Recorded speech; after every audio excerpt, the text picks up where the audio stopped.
ঢাকার প্রতি কাঙ্ক্ষিত মমত্ববোধ ও দায়িত্বশীল নাগরিক চেতনা গড়ে ওঠেনি, ফলে নগরীর বর্জ্য ব্যবস্থাপনা, মশক নিয়ন্ত্রণ, ট্রাফিক শৃঙ্খলা, পরিবেশ সংরক্ষণ সহ নানা ক্ষেত্রে এর প্রভাব পড়েছে বলে মনে করেন ঢাকা দক্ষিণের সিটি প্রশাসক মোহাম্মদ আব্দুস সালাম।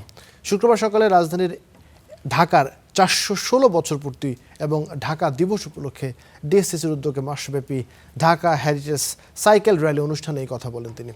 এ সময় সভাপতির বক্তব্য ডিএসসিসি প্রশাসক আরও বলেন, ঢাকার ইতিহাস, ঐতিহ্য এবং সংস্কৃতিকে নাগরিকদের সামনে নতুনভাবে তুলে ধরার মাধ্যমে নগরীর প্রতি মানুষের ভালোবাসা, মমত্ববোধ এবং একই সাথে দায়িত্বশীলতার চেতনা জাগ্রত করাই এই আয়োজনের মূল লক্ষ্য। এই অনুষ্ঠানে আরও ছিলেন সড়ক পরিবহন এবং মহাসড়ক বিভাগের প্রতিমন্ত্রী হাবিবুর রহমান।